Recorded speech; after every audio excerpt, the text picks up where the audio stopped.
El texto de Mariano Ginás, tiene tres ejes. El primero está vinculado con dos, no sé si se llaman peligros, dos lugares, dos variables que el cine ha tenido que lidiar. Una es el dinero, la otra es el argumento, como un lugar de contienda. Hay un segundo punto que me parece el más importante y que además a lo largo de la lectura del texto en general, no solo de Mariano, sino de otros autores, de otros directores, se plantea un constante problema con lo real. No importa si se viene de la ficción, no importa si se viene del documental, pero las relaciones que se establecen con lo real sería uno de los problemas que atraviesa literalmente la mayor parte de los textos que están en la versión argentina de estos manifiestos. Y en Mariano aparece un concepto muy preciso, para mí fundamental dentro del orden de su texto, que es que en el cine lo real es de por sí algo que no está implícito en las otras artes, en la manera que en el cine aparece, y esto va a entender él como un gesto de absoluta modernidad, si mal no entiendo lo que él expresa. Posteriormente hay una manera de plantear, me parece, un debate importantísimo, y hay una cantidad de cosas más que relevantes respecto al cine contemporáneo, con los pitchings, con esta especie de academización de cómo uno vende una película y se termina no pensando estrictamente en el cine, sino que uno se vuelve un funcionario de su propia película, y de todo esto es un poco lo que me gustaría que de algún modo abordes esto que sospecho que has escrito, pero en primer lugar, ¿por qué asumís en el texto la primera persona del plural, hablando desde el pampero, y luego si podés volver a esta idea de modernidad? Sí, cómo no. En principio hablo el texto lo escribí yo en nombre del grupo del que formo parte, que es el Pampero Cine, y simplemente porque formo parte de un grupo y me parece que lo que digo, lo digo en nombre de un grupo, y las personas que forman parte del grupo suscriben eso, y en ese sentido me parece mejor, ¿no? O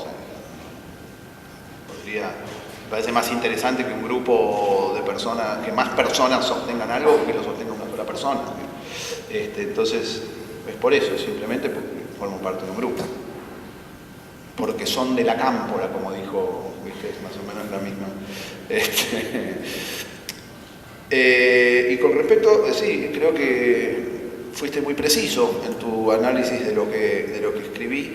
y dice, es verdad, creo que hay tres puntos. Uno tiene que ver con el aspecto, con la relación entre el cine y el dinero, con lo cual mi colega Prividera tiene algunas pequeñas diferencias, pero bueno, sí, me parece que hay algo esencial a la hora de hablar de cine, y es de hablar de la relación entre el cine y el dinero, y de la condición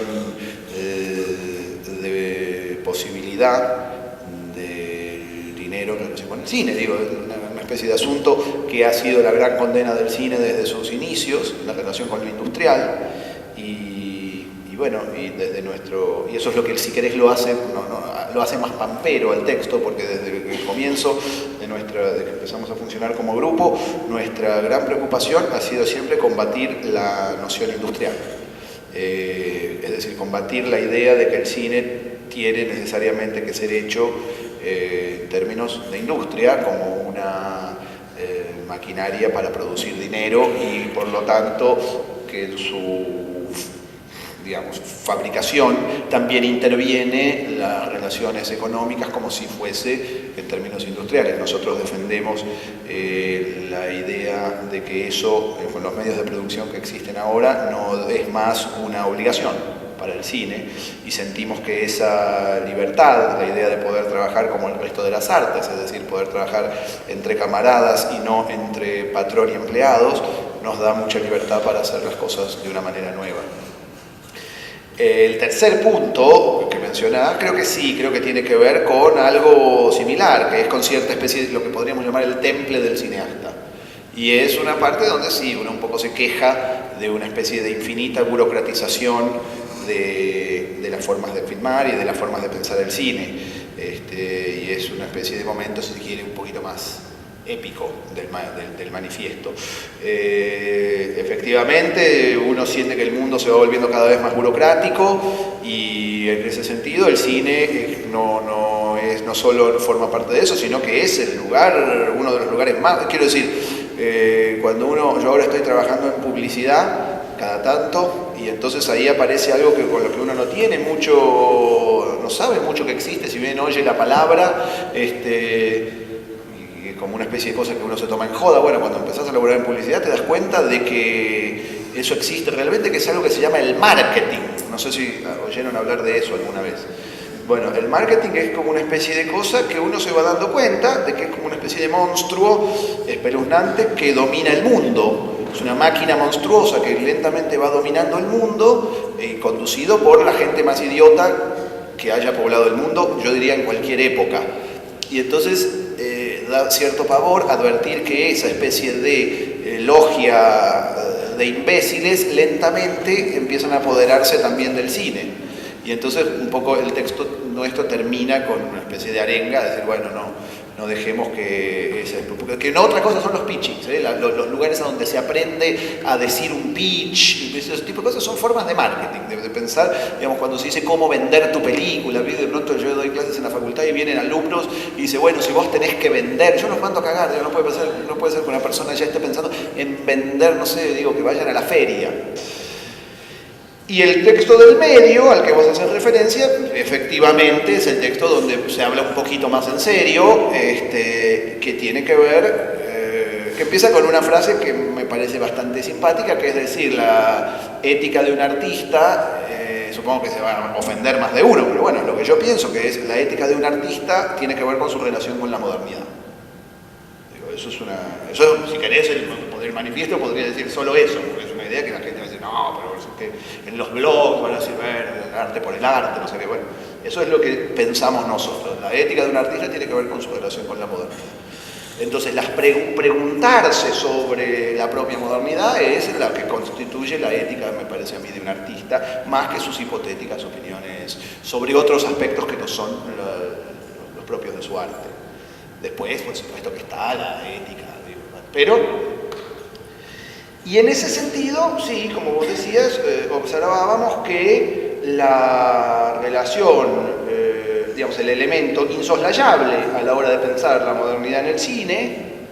sigue siendo la manera de enfrentarse a lo que un escritor del norte argentino alguna vez llamó la espesa